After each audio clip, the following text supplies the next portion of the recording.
you by the Jackson County Democrats Neighborhood Leaders Program. This is our local Jackson County Get Out the Vote effort. And that's a program that you will hear more about near the close of the program from our chair, Khaki Shields.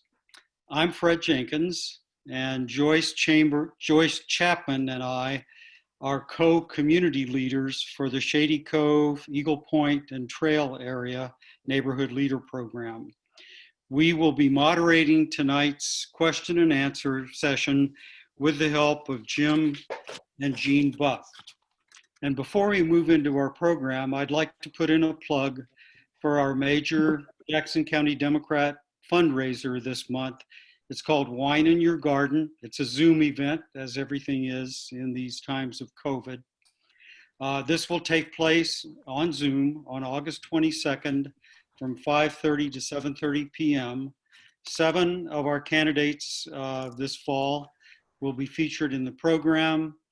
Tickets are $20 each, and each ticket will be put into a drawing that will occur throughout the night. And you can purchase tickets online at jcdemocrats.org or by calling the office at 541-858-1050. You may have to leave a message.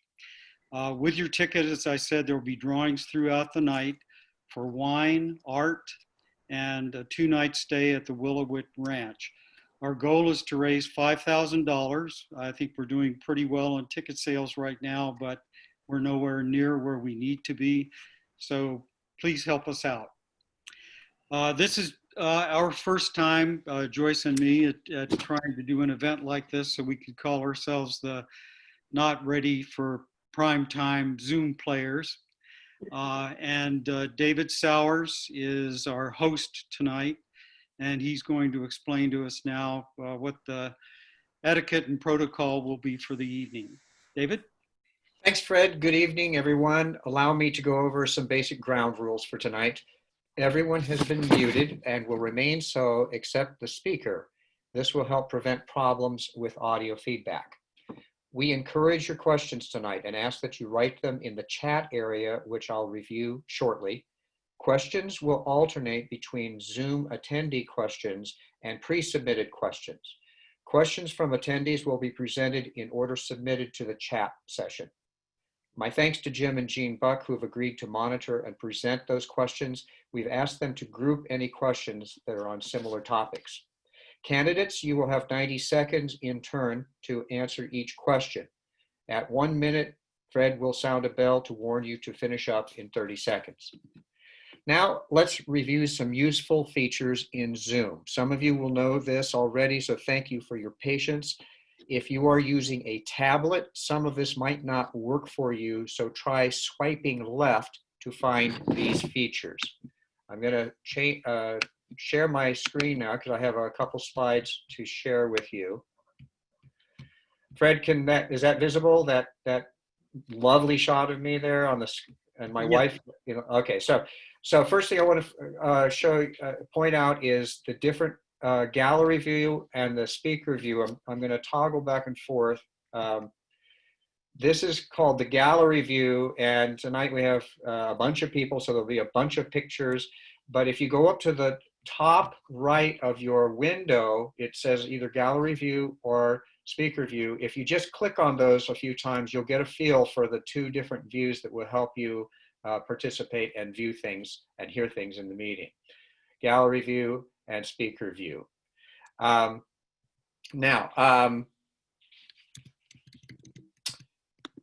So I want to call attention at the bottom of your window. If you move your cursor, that bar, that big black bar should appear. And going left to right, at the left, there is a mute button. If you click on that 2 or 3 times, back and forth, you will see that's how to unmute yourself if you're called on to speak. We do ask you to leave it on mute. It should say unmute. Unless you are called on to speak, please leave it that way. Then if you go over towards the middle, there is a participants link. Click on that once, and a window will pop up. Usually it's over on the right-hand side, and a list of the attendees of this meeting will appear.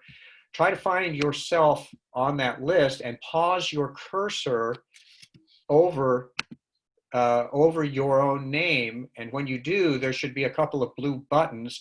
And I wanted to call attention to the More button.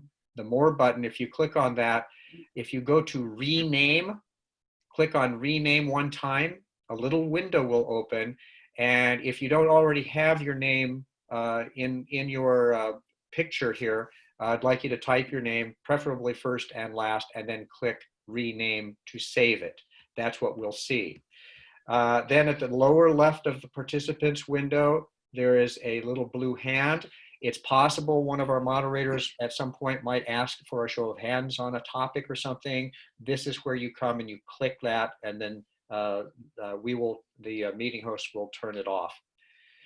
Now, going back to the bar, the control bar, in the middle is the chat icon. If you click once on that, you'll get a chat window, and there's already quite a few messages in the chat tonight. You can scroll up and down along the right-hand side. Please note that if you want to submit a question, do so in the bottom in the message area. It is set to everyone, so everybody sees it. Preferably, you share your question with everybody so they get an idea. They don't have to ask the same question. But if you do have a message you want to send to an individual, you can click on everyone, and you should see a list of attendees, and you can message somebody here in the meeting. So those are the main features I wanted to show you. I only want to add that we are recording this session. You probably saw a notice of that in your screen. And we are going to be making this meeting available on video on the JC Democrats website and also on their Facebook page. So now I'm going to thank you all and kick it over to Joyce Chapman, who will introduce our first guest. Thank you. Thank you very much, David. Well, it's my great pleasure to introduce Hugh Palcic, who is running for the Oregon Senate in District 28, which is my district in Shady, Cove, Gold Hill, Eagle Point, and various parts of Medford. For the past 22 years, Hugh has served the Sun River community as its general manager of the Sun River Owners Association. He's deeply dedicated to public service and has contributed on a number of Central Oregon boards, commissions, and committees, including serving on the Bethlehem Inn Homeless Shelter on the board, and as a chairperson of the Deschutes County Planning Commission, where it's my understanding that he's done a fabulous job. In May of 2019, he was appointed to the Oregon Liquor Control Commission and has worked diligently on behalf of the state to help further an economy for many small business owners and entrepreneurs. In 2012, he received the Oregon Department of Environmental Quality Brownfield's Unsung Hero Award for his outreach efforts to remediate asbestos-contaminated land within Sun River. He's a graduate of Marist College in New York, where he earned his bachelor's in political science, and he interned in the New York State Senate. Thank you, Hugh, for joining us. I throw it to you now. Okay. Thank you, Joyce, and Fred for putting this on, and the entire team for putting this on. Thank you for the intro. In fact, you took care of a lot of the work that I had initially, which is wonderful, Joyce. Thank you on that. I grew up in upstate New York, and honestly, there's a lot of parallels to where we are as a district. I grew up on a horse farm, and apple farmers were nearby. Agriculture and farming and a kind of a rural lifestyle and character really is something that my wife and I, both coming from the same hometown, wanted moving westward. We moved out here and found paradise. We really love Central Oregon. We love this area dearly, and that's partly why I got involved in many aspects along the way. I think that, as you mentioned, Deschutes County Planning, chairing that specifically through the marijuana code development for Deschutes County, gave me quite a taste of what it might be to be representing such a number of people as you would find in the Senate level. So that, along with the Bethlehem Inn, really my passion came out strongly for both. But that also along the way, Smart Reader, Junior Achievement class, they didn't let me get past first grade on that, but I had fun doing it nonetheless. But all that led, finding a way to give back and contribute, led to where I am today. And that speaks to a district right now, Senate District 28, that as you look into it a little deeper and deeper, it's darker and darker. It really is a district in trouble. It's aptly designated as 28 out of 30 senatorial districts. That's about where we stack up in all the key indicators. We are pretty much at the bottom of the heap as we go along, looking at whether it's unemployment, SNAP program or food stamps, median household income, or educational attainment. There's a lot of work to be done. And I look at a district that's somewhat adrift without a voice in Salem. Unfortunately, in my opinion, I believe the district's been somewhat hijacked in a culture war of sorts and really hasn't been able to produce results. There really is no plan forward or vision, and I want to change that. So my goals right now, when I look at this pre-pandemic, actually, Klamath County actually had the highest unemployment rate out of all counties in the state. Lake County had the highest propensity for food insecurity.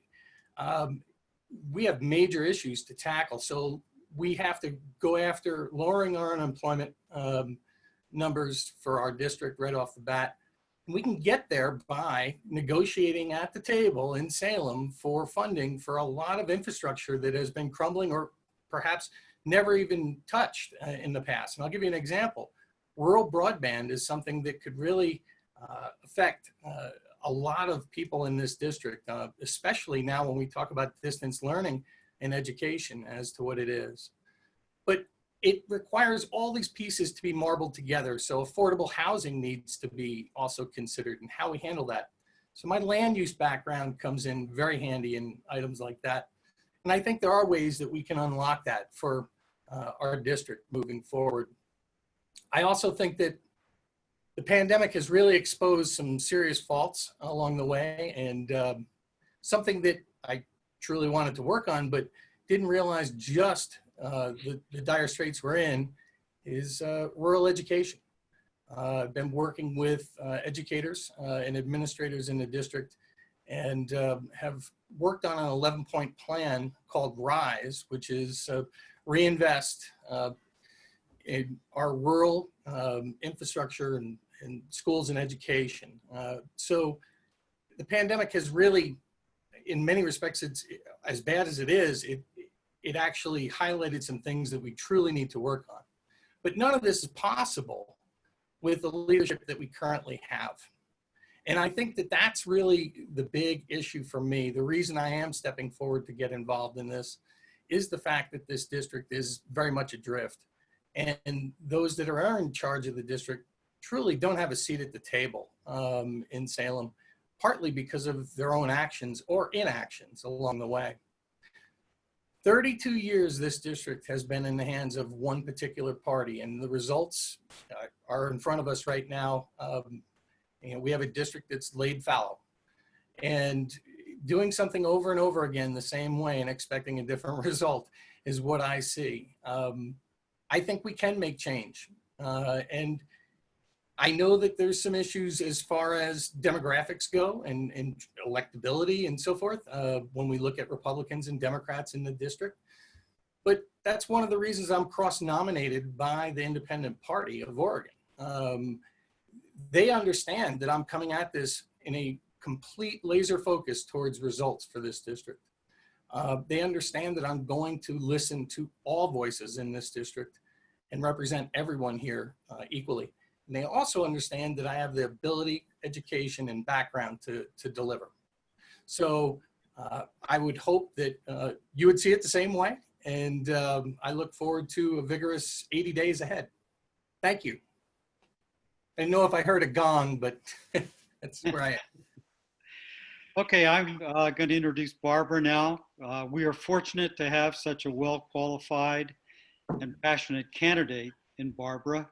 She's a retired forester with a 30-year career with the USDA Forest Service in Central Oregon. She's a graduate of Oregon State University, and her family ties go back to the pioneer era in Central Oregon.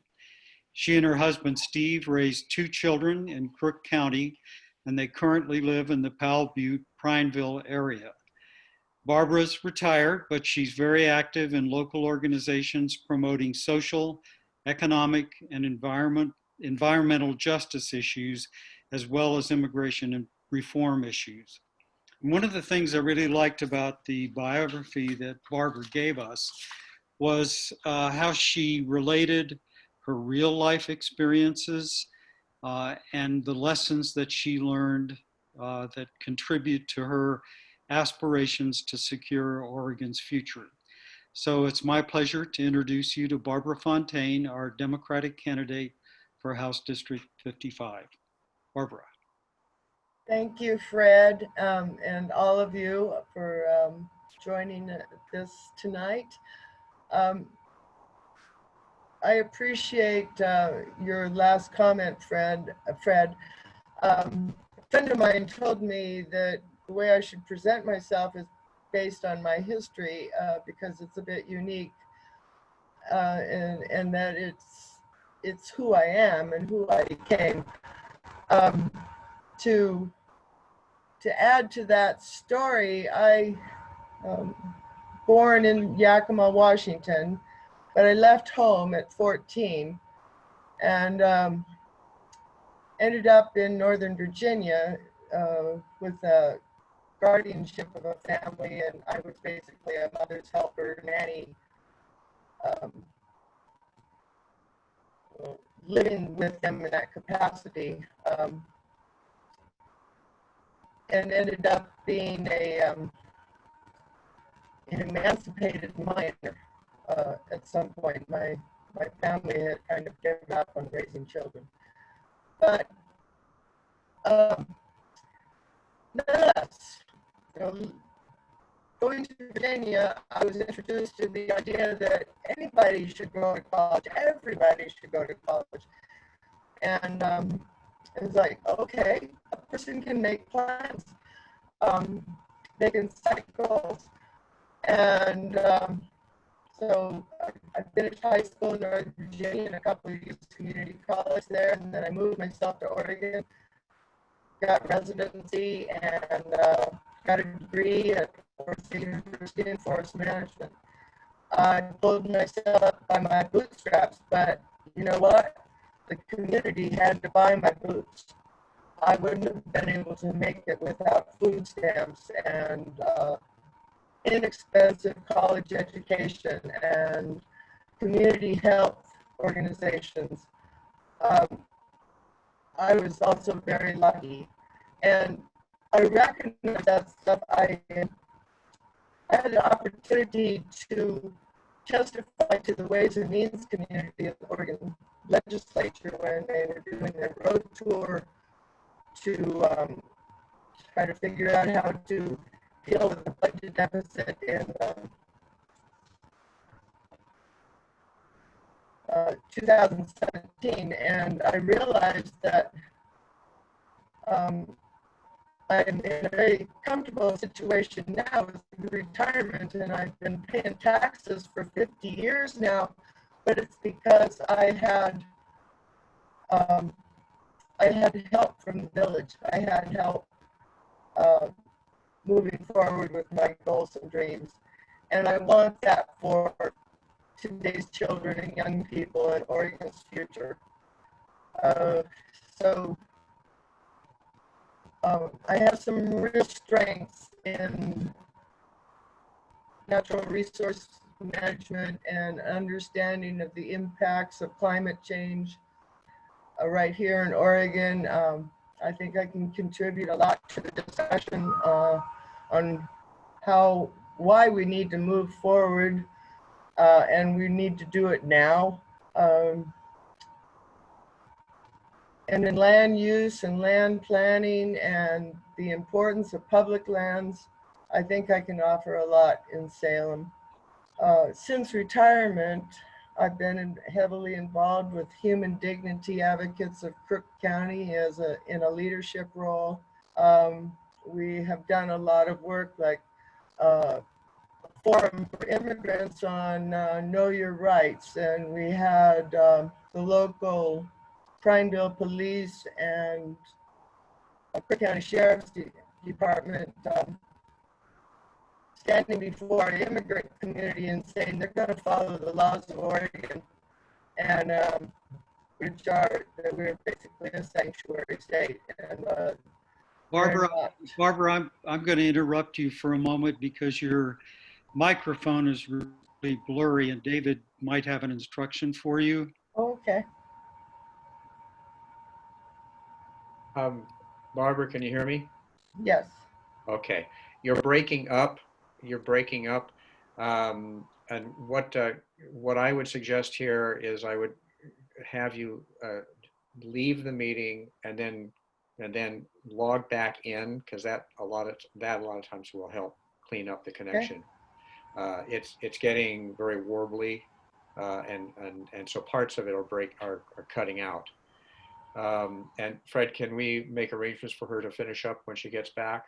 Maybe go to maybe review what we're going to do with the question and answer while she does that. Okay. All right. Is that okay, Barbara? Yes. So leave the meeting, but then come right back in. Okay. I'll be watching for you. Okay, just to review the question and answer, as soon as Barbara finishes her statement, then Joyce is going to ask the first question.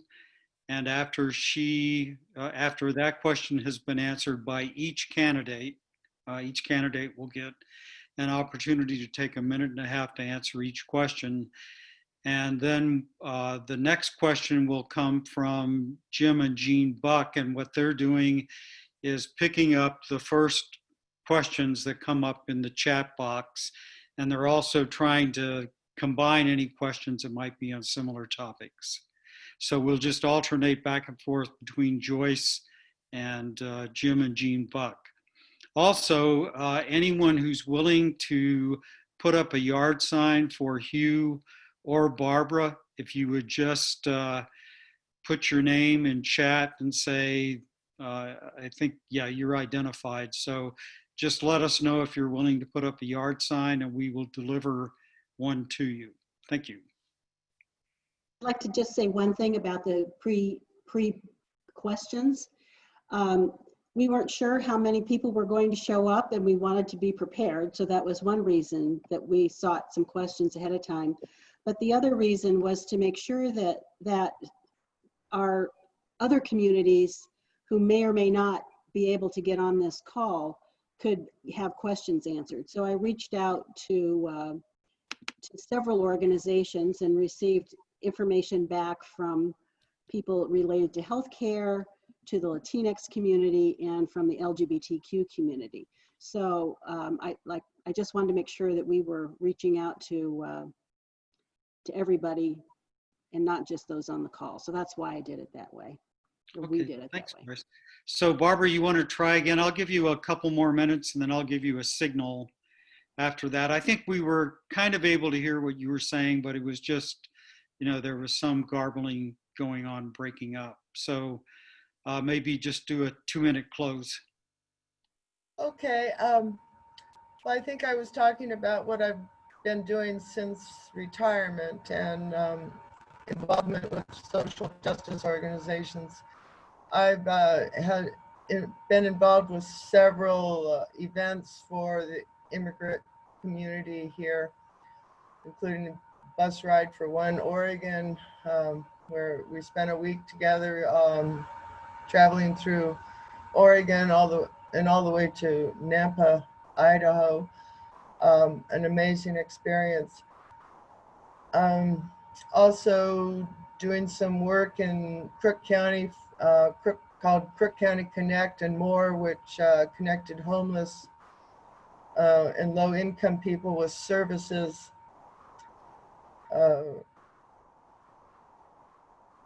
in the community here.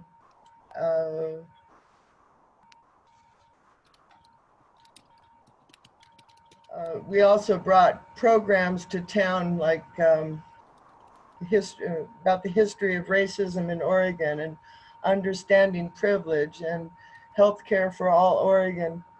Our organization also put together scholarships for underserved students in our schools here. So since retirement, I've had broad experience in a lot of issues facing central and rural Oregon. So with that, I think I'll finish up. Thank you. Okay. Thank you very much, Barbara. Sorry about the technical difficulties. Hopefully it'll improve. Okay, Joyce, start with Q&A. Okay, so tonight, just before I logged on, I saw that there is a warning on Facebook that ICE is in Bend, and that the Latinx community has been warned to stay inside and to try not to get caught by ICE. I think I saw some demonstrators blocking some ICE buses. So this question comes from Virginia Camberos of Unite Oregon. It says, immigration is a national issue. You say you want to support local businesses, which in Jackson County includes farming and ranching. Many Latinx people work in jobs that no one else wants to do, and thus help grow and harvest the food we all need for survival. Will you speak up to oppose collaboration between ICE and local law enforcement, and how will you do that? So we're going to start this way. I'm going to just pick Hugh to start, and then Barbara second, and then the next time Barbara will answer first. Is that okay? Yeah. All right, we'll alternate. Sure, not a problem.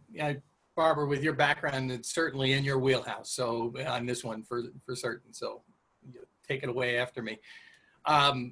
For starters, DA Hummel, my last note was that he was on site. There are 2 large buses, so it's more than just a couple individuals that they're busy working on. To your question, yeah, I'm in agreement with the point made that I certainly see our state really should be, and I think Hummel, DA Hummel, really laid that out this afternoon, that, what the feds are doing, the feds do.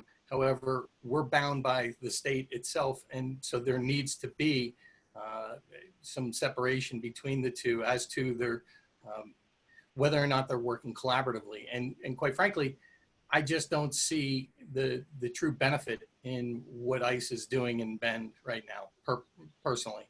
To me, it seems like, again, we're trying to fan the flames and cause some more fear that's truly unnecessary, especially on workers that we know are vital to what's going on here. And quite frankly, in many respects, being exploited because of their current condition. So yes, I would advocate on their behalf. I would be a strong advocate on their behalf. I hope that we're the platform to do so. Barb? Well, if I wasn't here, I think I would be in Bend. Yeah. So ICE has no business in Bend. It's immoral, it's unethical, it's wrong. Fortunately, I think we have a strong support in our county and city leadership for standing in front of them and saying no. And that would always be my position.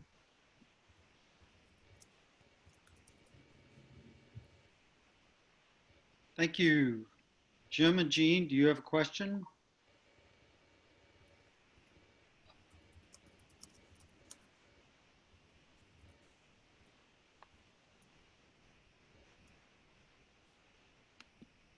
Jim and Jean? All right, they were on mute. Sorry about that. We're good to go now. Okay. How do we rebuild workers' unions, private and public, in Southern Oregon as a powerful voting bloc? And Barbara, I think you're first up. Oh, hard question. So I would be supporting unions. I believe strongly in unions, and in this day and age where business interests and corporations are becoming more powerful by the minute, and be able to call the shots, it's wrong. I'm not sure how, I have to be honest, I don't know how to build it back up, but I know that we can't erode the rules that we have on the books now. We can't turn ourselves into a right to work state, or we need to keep our rules strong that protect unions and protect workers. I don't know what else I can add. Thank you. Thank you. Hugh? Sure. And Barb, you hit on the first point last for me. I don't want to go further backwards. So I'm in lockstep with what you're saying. But as to how to turn the corner on this, one, we need to preserve where we are for starters and have a strong defense there. Secondly, I think we need to actually look to the success stories that we have with unions and actually start to build the narrative back as to how it is truly beneficial and benefits all involved, worker, management, and end user and consumer also benefit through that. I know this personally because my family was in, we were owners of a business that invited the union in, both Teamsters and operating engineers. It can be a win-win. I've seen it personally, and that's why I embrace it. So I think, to your point, how do we build a movement? We have to work hard at it. We have to preserve where we are. And I think we also have to work towards, I'm going to call it poaching for a moment. We have to poach private enterprise, those that are good candidates to bring across the line in those situations. I don't think it has to be a cross of swords here to get there. I think we can actually work towards it and get there, but it's going to take effort. So. Thank you.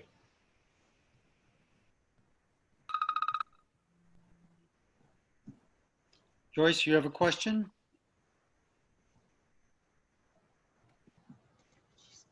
Joyce seems to be muted.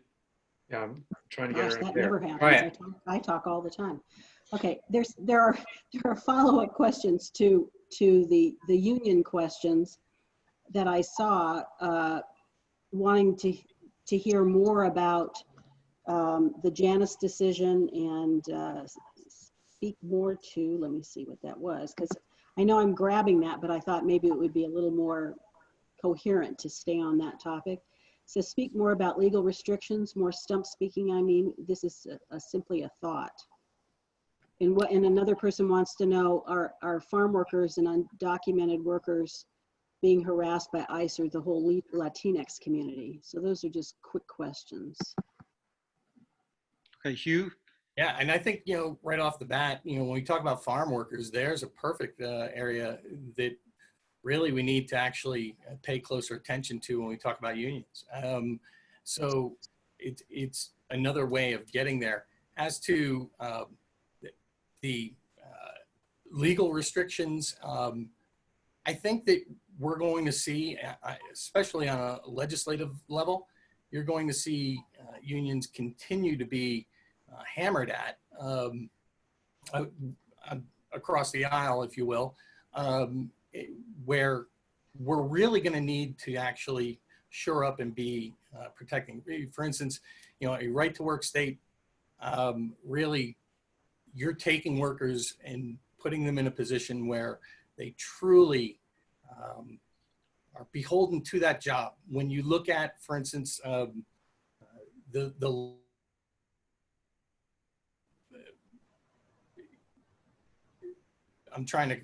reaching for the right word here for it, but when you have frontline workers that are in positions where they're not capable of actually seeking other employment and being bound to an employer, to me, that just is a downward spiral. It's the wrong direction, and we have to block that when possible. Barbara? I think, doesn't the Janus decision refer to the ability of unions to charge dues? Yeah, I would be interested in knowing if any people here, if there are solutions or possibilities for legislation to change that. Can't change the ruling, but to as a workaround. Yeah, because when we deal with the courts, that's exactly, the decision that came out, so that we have to actually, you're right, get creative Yeah. with the ruling that we have. So I would be interested in hearing from anybody if they have any ideas.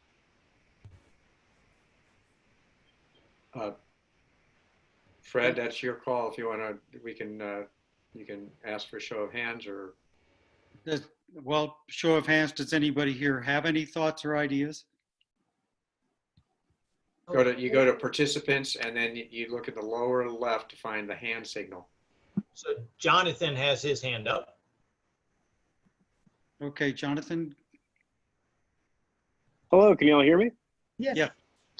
Hi, I'm an educator in Klamath Falls, and I asked the question about the unions. I've seen firsthand the impact that unions have for the workplace, and of course, it's something we continue to talk about when it comes to COVID and education. But a lot of workers don't have that protection, so that ability to advocate in the first place is kind of lost on a lot of the private sector in particular.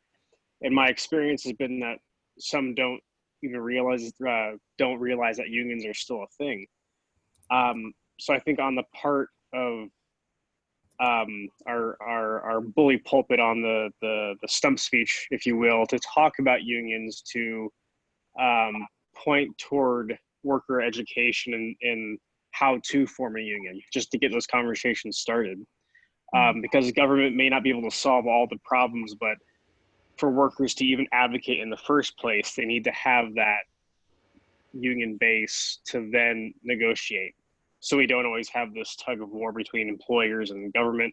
We can actually solve things in the workplace. Thank you, So John. I have seen some areas in legislation where it would be possible to make rules to make advocacy for unions easier at the workplace. Is that what you're talking about? Okay, Joyce, are you next, or do we go back to Jean and Jim? I think you pulled some chat questions off, so. I'll ask an education-related one, okay? And this is related to the LGBTQ community. So there's something called the Student Success Plan that was written to address barriers to educational success for Oregonian students who identify as lesbian, gay, bisexual, non-binary, transgender, genderqueer, two-spirit, intersex, asexual plus. The plan establishes a framework for creating safe, inclusive, and welcoming schools for these LGBTQ plus students. So do you support the plan? And if so, how will you support or join Cote Gill, the director of the Oregon Department of Education and Deputy Superintendent of Public Instruction, to support this plan? How can we make this happen? I'm going to add to this question by saying, it's been my experience that obviously local school boards have a great deal to do with this, but part of the issue of having this sort of plan for marginalized students, whether they're LGBTQ or BIPOC. Local school boards have a great deal of influence over what students can and cannot be taught. So help us understand what you can do to help our students who have special marginalized needs that are not currently being addressed. So I guess, Barbara, do you want to go first? Barbara? Yeah, I'll go. I totally support this plan. Some of it must be codified. School boards across the state do have rules they have to follow. And that's the first place, to make sure the code is very strong in support of these students. I think education is also educating on their particular issues is important, and to take it right to the school boards, bring everybody up together. We're all learning. So yeah, what do you have to add? Hugh? No worries. Again, I indeed support this. I'm actually endorsed by Basic Rights of Oregon along the way. So this is near and dear to my heart. Inclusiveness is part of education, in my opinion. And so what do we have available in our toolbox to compel school boards across the state in order to do things? And that's really what we're talking about. So we have a carrot and we have a stick. There are ways in which you can, from the state level, that mandates could be put in place to make sure that feet are held to the fire, and that actually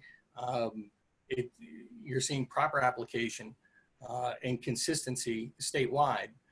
You can do that through incentives in order to make sure that certain programs are actually being implemented and correctly. And you can actually look at it in a more punitive way as well for school boards that are taking a different stance on it. But I think really gets back to, and we're seeing this on a national level too, we really do need leadership from the top down at times. And I think the legislature needs to exercise its authority at times when possible to make sure that school boards actually are held accountable one way or another on this. So I'm very much in support of this. Okay, Gene and Jim, you have a question? Yeah, Hugh, you're first up.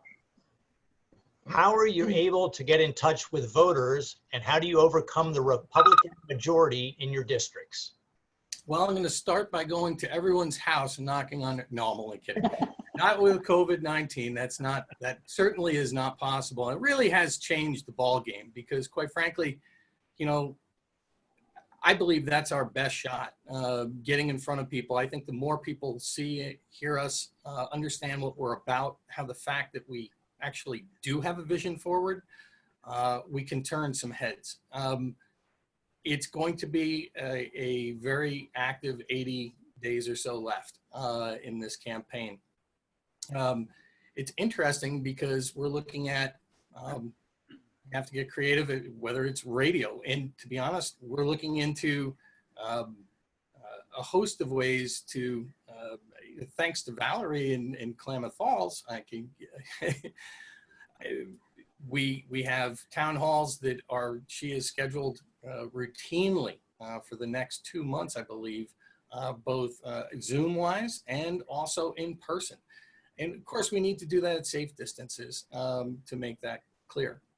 But more importantly, we need to continue to stay active, stay involved, and that goes for all of us.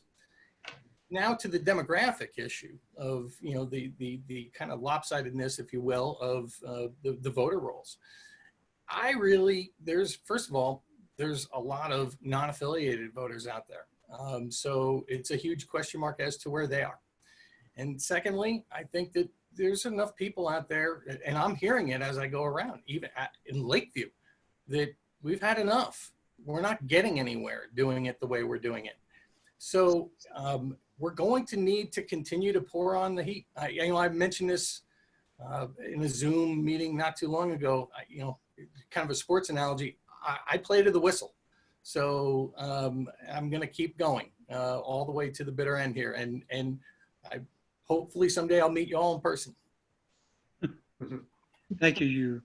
Barbara? Yes. I hope to make a road trip at least once down through this very large house district. I'll put a sign on my car. I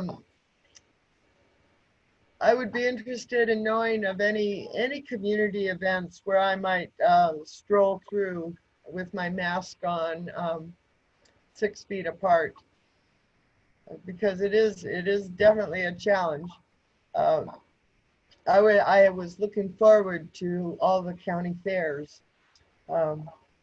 Not so sad, but last week Cook County had a fair. Spent some wonderful hours with Hugh and Alex Spencer at the Cook County Fair. People are ready to get out, although they do need to be careful. That's nice. Okay, thank you guys. Jim and Jean? Yeah, this is Barbara's first up. Thoughts on Black Lives Matter, nationwide protests, defunding, and or reallocating funds for police. Your thoughts, Barbara? I'll read a little something. This moment in the Black Lives Matter movement shows us how much work we still need to do to create a truly inclusive community that works for everyone. Let's make sure there's an appropriate balance between law enforcement needs and community vitality by investing in healthcare, treating and preventing drug addiction, childcare, safe and affordable housing. And what I've come to realize, is that we've been defunding those services, those government services that protect people and create safe situations for people and help people overcome the difficulties that life can present. We've been defunding those for decades. And we need to go back to our roots. We need to go back to a better balance for community service and public service and safety, and get away from this law and order stuff. You? Great, thank you. Black lives do matter, by the way. Our opponents right now, unfortunately, they are essentially playing kind of a culture war, and it's a bit of a distraction in the way that they're fanning the flames of it. The defunding the police, it's really a matter of reallocating for the most effective means possible. And we're speaking to quality of life, and we're speaking to advancing our society. And when I look at that, it's not necessarily defund the police entirely, but we need to look at who's doing it well. And, Barb, you brought up the point, about reallocating and some of the social services, because police truly are not equipped, trained to handle some of those items, some of those elements. And so we're really trying to take a square peg into a round hole. You look at, for instance, the Cahoots program over in Eugene that's now gaining national attention for what it's doing, sending on social service calls, no longer the police, but sending skilled experts to go handle whether it's drug addiction or mental health. And I think mental health is a big, big piece. I haven't been asked this yet in a while, actually. What committees would I like to serve on? Mental health is a big one for me because, quite frankly, that's the layer, that's the foundation to a lot of things that we can actually work towards. So Camden, New Jersey is another example where you're seeing a shift, a reallocation of the police force and how it can be done better. And I think that's really what we should be trying to do. That's my answer.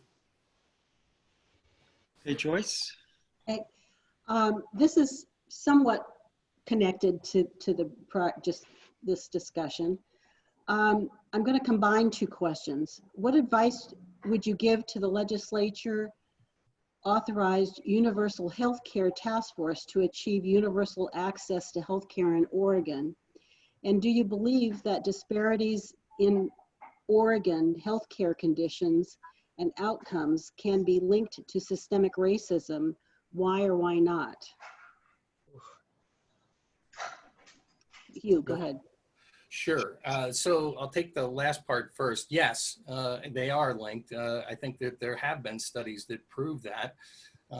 Land use is a perfect example. When we look at the red line districts that are put in for some of our land use practices in the past have created a great deal of actually the environment itself along that rides alongside that actually has created health conditions for those folks living in those areas, very much putting them at a disadvantage. As to your first point, I really think that we have to be so good at what we do. I'm trying to, you're asking what advice would I give in this situation? We have to be spot on good at what we're doing in this particular field, because there are many people out there just waiting with a sledgehammer to take it out at the knees. So we have to actually take the success story that comes along with that and point that out as we go forward. I think that we need to control the narrative a little bit on that one. That's my best advice on that for both. Barbara? Hey, Barbara, and also this will be the last question that we can do in order to stay within our schedule, but we will be, after the close, anyone who wants to stay to ask more questions to discuss, we will do that. So Barbara, your response? Can you repeat the question? Sure. So the first question was, what advice would you give to the legislature authorized Universal Health Care Task Force? There's a Universal Health Care Task Force. And what advice would you give to achieve universal access to healthcare in Oregon? How can we get that done? That's the first question. The second one is, do you believe that disparities in Oregon healthcare conditions and outcomes can be linked to systemic racism? Why or why not? Okay. The first part of the question, the healthcare task force ought to be pointing out the problems we're facing right now because of COVID-19. When people lose their jobs, they lose their health insurance. I've known situations here where you can't afford to get a test, or to get a test, you have to go to a doctor and incur the cost of an office visit. And why should any of this be happening? And how is our recovery is going to be delayed for so long because people can't access affordable health care? So the task force ought to be screaming from the rooftops on this right now on this subject. The other, for disparate outcomes for vulnerable communities and communities that are discriminated against, take the situation in Warm Springs with their water system, and why has it taken so long to get that fixed? I just read some tiny community in in Eastern Oregon gets $100.5 million for a new water system and waste treatment. But why has Warm Springs had to sit there with year after year after year, having to go and fill their water jugs? We need to fix this, and that's part of the systemic racism that's still with us, and we need to fix it. Thank you. Okay, thank both of you and all the folks that asked questions. What we're going to do now is give the candidates about 3 minutes to think about their final statements. And today, when Kamala and Joe Biden did their talk, Kamala came up to the podium and said, "We're ready to go to work." And our neighborhood leader program in Jackson County is working hard to get out the votes. So we're still hoping to recruit more people to be part of the program. And Kaki Shields, who is our neighborhood leader program chair for Jackson County, would like to say a few words about the program now. Kaki? That would be me. Yes. Hi. Actually, I'm sure you all recognize each other as, there are a lot of neighborhood leaders attending this meeting too. And we're really happy to be able to do meetings like this. It really matters to meet people like Hugh and Barbara and listen to them. And then that really helps your ability to go out and talk to your neighbors about why they should be voting for these people. I'm going to keep this short. If you're not a neighborhood leader, I'm about to post in the chat our address, nlp@jcdemocrats.org. Really consider hard becoming a neighborhood leader. This is probably, as far as I'm concerned, the most important, absolutely, election of our lifetimes. And I'm old enough, there's been a lot of elections. So join us. We have made a difference in the number of voters who turn out. We reach out directly to them, we speak to them, it's person to person, and it really makes a difference. And because we're in a county that, of course, you know, is a little on the red side of purple, we really need to make those contacts. So join us if you're not already a member. Now, if you're already a member, please consider taking a second turf for this November, which means you would double the number of people you were reaching out to and hopefully double the number of voters that you can motivate. And that's really all I have to say, except we on the committee are working really hard, and I know that all of you are feeling the same way about this election. So thank you. So Barbara and Hugh, we're trying to get the vote out for both of you. Yes. We're working hard to do that, and we really appreciate the two of you stepping up to run for these offices and try to serve the public better than what we're getting now in this district. So now we'd like to have your closing statements because Hugh got to give his first in the intro. Barbara, you're up first for closing statement. Thank you. I agree with Kaki. This is the most important election, and if it doesn't go the right way, it might be the last one. But at this moment, right now, with COVID-19 and Black Lives Matter and climate change looming over all of it, it's kind of, it's also exciting to be part of making a change and moving forward and moving out of this nightmare that we've been living in for years now. So I'm pretty excited.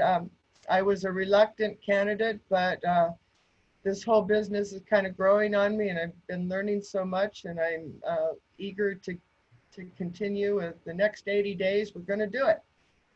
Thank you. Thanks, Barbara. Hugh?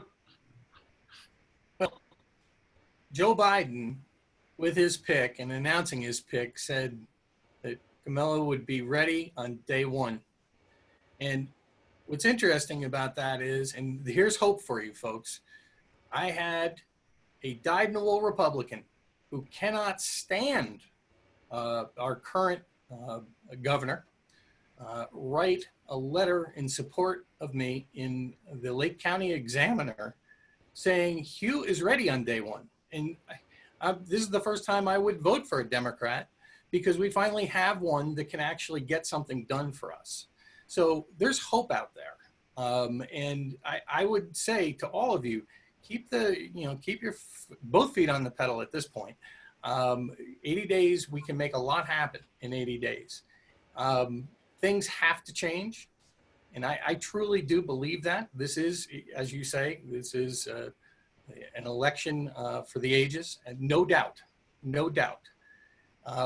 Ultimately, and sometimes unfortunately, people get the government they deserve. I would hope that we deserve better. And if given the chance, I'm sure both Barb and I can deliver. So on day one. In fact, I believe I'd have a stronger voice even for Republicans that believe that my opponent, if they're sending the right person, I literally could advocate even stronger for mitigation for them along the way. So I look forward to the next 80 days, and I thank all of you for your time here. It shows that you care, heck, you care just as much, if not more. So thank you. Well, thank you both. Thank everybody for being here. Yeah, let's hear some applause. Too funny. A biggie. Come on. We should probably the next time unmute for the end of the program so everybody can hear each other applaud. You know, I think that the message in closing is your vote is your voice, and we all need to work hard to make sure that people's voices are heard. And again, I would just say how grateful we are to Hugh and Barbara for running for these offices, because we need to be able to give people a choice. So I can't tell you how much I appreciate what you're both doing. So what we'd like to do now, unless, Joyce, do you have any closing comment you'd like to make? No, I just wanted to say thank you to everybody who's attended, and you're going to tell them not to leave if they, and should we unmute if people start to leave, can we just unmute and just start talking with Hugh? Well, I'm gonna let David kind of take that over now, but for those of you who feel you need to leave now, you're certainly welcome to do that. Our formal program is over. And now what we'd like to do is, for those who like to stay, maybe do some more Question answer. in-depth discussion, could certainly do that. Fred, So, can I ask a question? This is Laquita. I just accidentally disconnected myself and logged back on. You mentioned earlier people were going to see if they wanted yard signs and we would make sure they got them. Did I miss that? I did say that earlier. I asked people to let us know on chat if they would like a yard sign, and Barbara and I talked before the program that I will deliver in Jackson County, Medford, all our cities here in the district. Anybody who wants a sign, if you get them to me, either Hugh or Barbara, I will deliver them. Thank you. You're welcome. I'll mute myself now. Okay. All right.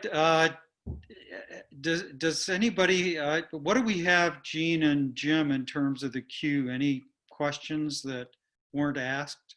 Yes, we had a kind of a pertinent question from, or observation from Jonathan. He is looking to, if I can paraphrase it, capture the activist potential, political activist potential coming out of the Black Lives Movement. Jonathan, I see that you have come back in. Maybe you could say a little bit about that. I think it's very important. Hi. Well, I suppose it was more of an observation. I have to think more concretely about how to actually capture that energy, but I can give you some examples. I live in Klamath Falls, and we were in the national news. Of course, Portland's been in the national news, and out of this, we have a local community group for the youth coming out of this BLM movement here. We have Democratic Socialists, which I'm a part of, coming out of here. We have younger people working on through schools, KCC, OIT, all connecting in this way.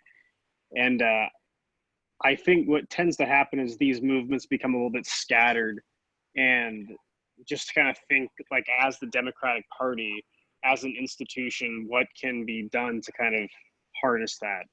And I think that's happening by going in a more progressive direction. But I would urge Democrats that are running to be unapologetic in their messaging when it comes to workers, the essential workers terminology that you hear. When it comes to issues like race, just talking about it can make a huge difference. I'm not sure how helpful that was, but it's something I have to reflect on a bit more. Yeah. Thank you. Thank you very much. Good observation. Also a comment from Hannah, highly recommending that we read The New Jim Crow. It is life-changing and eye-opening. So thanks, Hannah. There you go. If I may join in, that's my daughter, for everyone, Hannah. She also runs the show. She tells me what to do. Let's just say that. She's been telling me all along my life. But Hannah also was up in Portland. You want to talk about it? It's up to you. So Yeah. Hannah went, well, so the point I'm trying to make here is that, and I'm going to let Hannah dust it off, but there's a lot of flap over all of Portland was burning to the ground. And Hannah, take it away. Portland's not burning. Everything is normal. It's Portland. You know, it's one city block that's contentious, but yeah, it was probably the worst thing I've ever experienced in my life, but at the same time, I'm glad that I could be there and stand up for what is right. But you know, it's just really hard seeing more and more federal troops come in and then come now to Bend. I mean, I'm here right now, but there's ICE agents like a couple blocks from my house. So it's just a very, very weird time, and it's a very scary time. And the best thing I can do is to educate myself and stay safe and tell everybody, you know, what's actually happening. And what's actually happening is it's peaceful demonstrations. That's what it is, met with tear gas and rubber bullets. Scary. Thank you. Yeah. Yeah. Crazy. Thank Yeah. you. Yeah. Barbara, did you want to say anything? Yeah, there was a comment or a question from Alice Taylor, who I believe has left, to everyone, and it was, are many farm workers undocumented, or is ICE harassing the whole Latinx community? And I would just like to speak to that for a moment, that yes, ICE is harassing the whole Latinx community because these families might have undocumented members, and they might have children who are citizens. They might be DACA with undocumented parents. They're every situation, and they're not just farm workers either. They're working in the service industry, or they're private, you know, they have private businesses. So it's a nightmare for an entire community all the time. And if I may, it doesn't have to be, you know, 2 buses rolled into Bend today. And look at the ripple wave here, all the way, you know, down into Southern Oregon and further. To me, that's kind of, you know, when we talk about, you know, harassment, that's a form of harassment, or even, you know, I hate to say it, but very much terrorizing this community. And I think that you don't necessarily have to be one-on-one, face-to-face to have it be called harassment. The actions that took place in Bend today had an effect in Pendleton, and had an effect in Ontario, had an effect. I'm saying that without knowing, but I guarantee you that's the case. The ripple effect of it is quite large. And I will throw out that they are 2 unmarked buses that are currently sitting at the hotel that they were parked at with a driver in the seat, just, you know. And then we saw the same thing in Portland, unmarked vehicles with federal agents in them and unmarked agents in SWAT gear. So it is a terror situation or a threatening appearance. I'd like to say something to Jonathan and anybody else who's interested about the Democratic Party. I learned early on, I was never active in the Democratic Party and until Trump became president. And then I got active in the local party. And it was a real education because I thought that the Democratic Party was this unified, very organized thing that, you know, like the Republicans, you know, they sent out the talking points, we all jumped and, you know, stood up and saluted, and we had ways of influencing what was going to happen. That isn't the way it is. It's a very disorganized, amorphous group of interest groups of people. And when you join or get involved with a local party, you can have a whole lot of impact on that party and the directions that it takes. I think it's fabulous what you're doing with the young and getting, and the old people who tend to be the ones who are active in the local parties constantly say, we need more young people. Where are they? We need to get more young people. And when they show up, then they will try not to let you take power. And I'm going to tell you, take it. Okay? I'm going to tell you to take it because it's time. And we'll get over ourselves, we old folks that have been doing this, but it is time. And I don't know how else to do it. I'm personally very active on Facebook. Somehow I have been, you know, I'm on the moms up in Portland. I'm on that page. I'm on various Black Lives Matter pages and watching and doing the best I can to raise awareness. But I'm learning from people like you. And so on Facebook, I get on and I start posting things that I learned from you about what's going on in Portland and et cetera. So one thing that you can do with your groups is give FaceTime in some fashion for Hugh and Barbara and other candidates so that they have to listen to you directly, not through an old group like this. I'm so happy to see you here.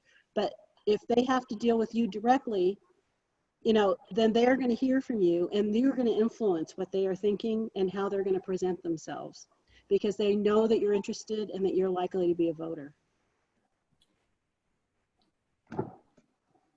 Go for it. May I, real fast? Hats off to Jonathan. Jonathan has done a lot of work in the Klamath Falls area. And honestly, he was one of the very first people that I actually met down there. And it was open arms. And then let's get you in front of people. And the same with Valerie. Both have worked extremely hard, but you know, I like the fact that they were very welcoming, straight up. Let's get you in front of folks. And so Jonathan's hard at work at it. I keep Hannah out of trouble, but we'll get there.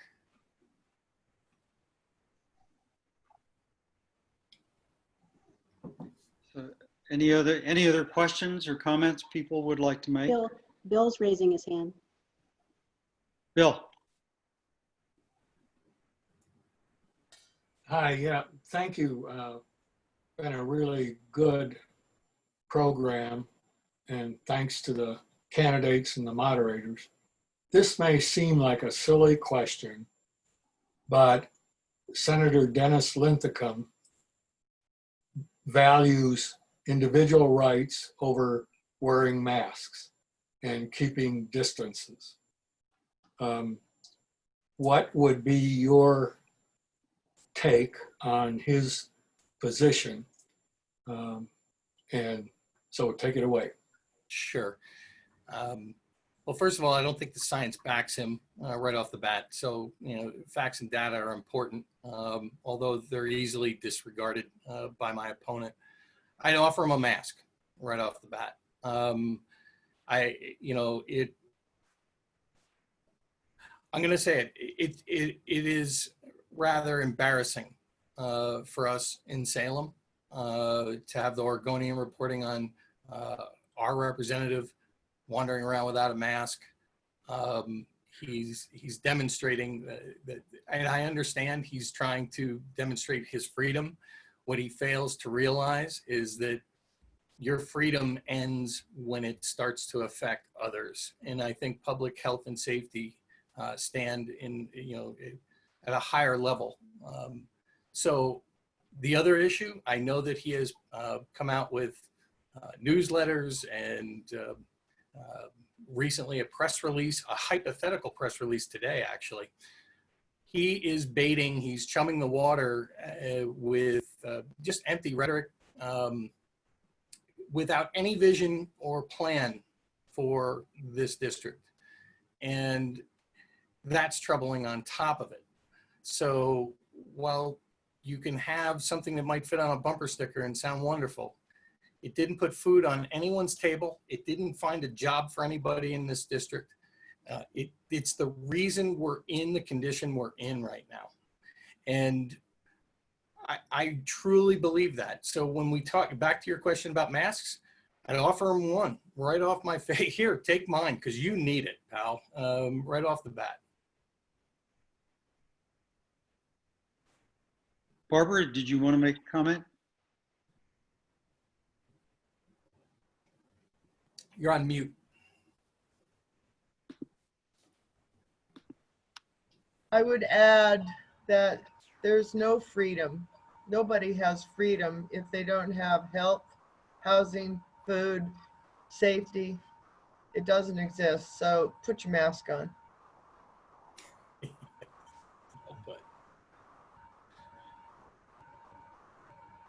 So is Jonathan still with us, or has he left? Oh, he's still here.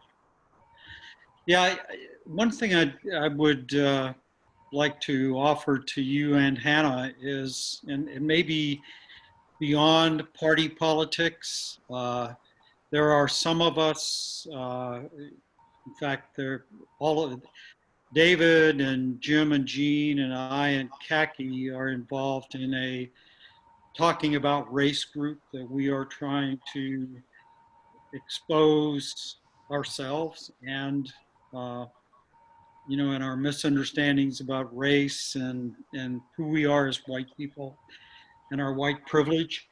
And I think a lot of those discussions are going on right now. But I think the next thing that we're going to have to do and move to, which I don't know that it really has anything to do with party, is to learn how we can intervene in the systemic racism that's going on as citizens, that we're going to need to learn to do that. I know that Joyce weekly now is listening to county commissioner meetings so that she knows what's going on, can attempt to be an activist. And Shirley, sitting over there with Bill in the dark, is someone who's spent years now researching and becoming an expert on issues that have to do with the liquid natural gas pipeline. If we're fortunate enough to get the opportunity to be welcomed as activists, I think we all are going to have to figure out individually how we can begin to do that and not depend on politicians and leaders to do that. We have to become activists. I'd like to add on to that, Fred.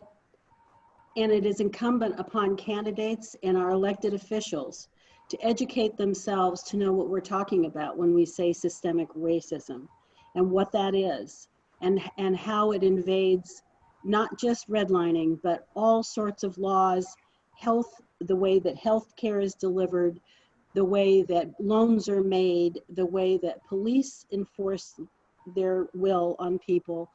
It is throughout our society, and it's important that we begin to wake up to that. I don't want to use the word, forget it, never mind.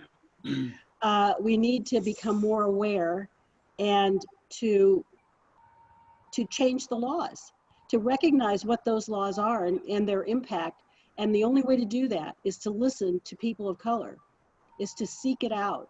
And I am working with an organization that I'm not going to name right now, pushing them to be more aware and to change their ways, because we're a bunch of old white ladies and we keep saying we'd like to be more diverse, yet we are doing nothing to invite people who have differences from our viewpoint, from our very white privilege, to get them to have anything to want to do with us, and correctly so. So it's becoming more aware and inviting, seeking out, not just saying, well, they didn't show up, but actually seeking out the viewpoints, which is why I went to Unite Oregon, and I went to my LGBTQ activist friend and my healthcare friends, and would have tried to get others, but I didn't get them back from them. They're busy protesting.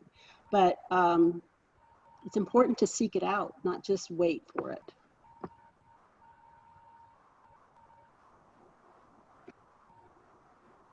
Bill, did you have another comment?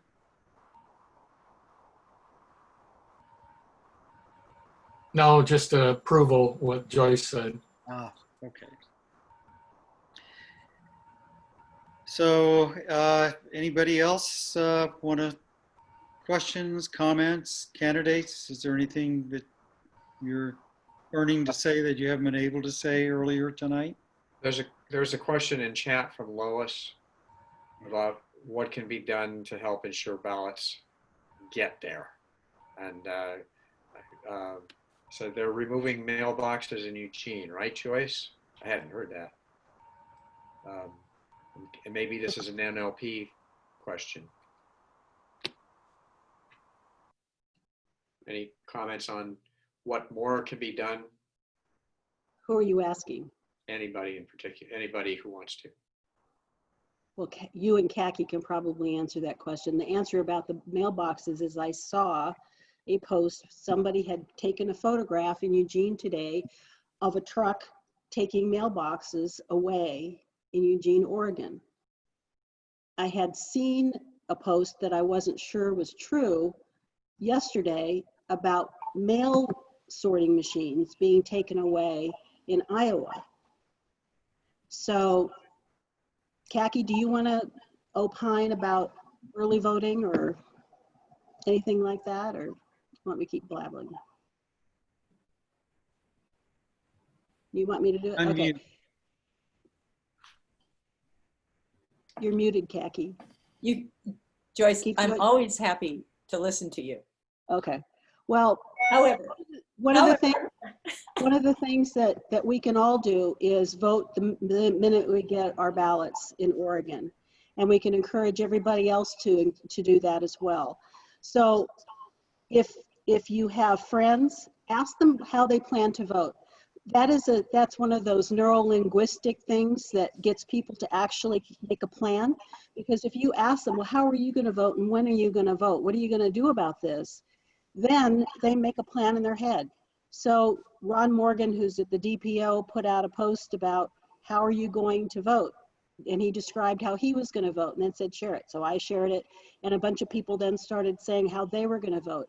If we multiply that, if we amplify those sorts of things in personal conversations, in emails, on Facebook, on Instagram, on whatever it is, but asking people to make a plan in case there is mail slowdowns. So most of the people that I saw said the minute they got their ballot, they were going to mark it and they were going to drive it in Oregon to a drop box and put it in.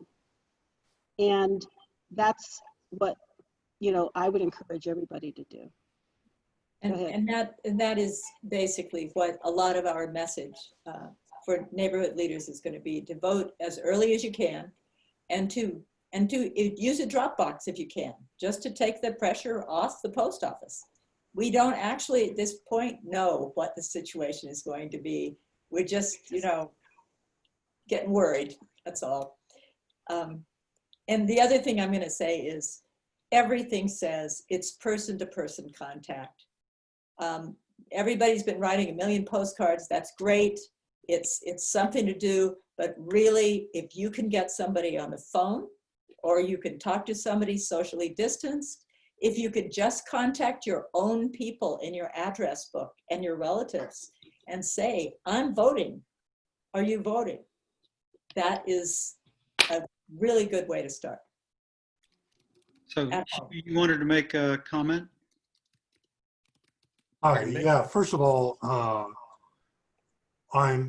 my name is wrong on here. My granddaughter's been on my computer and I've showed up with her name.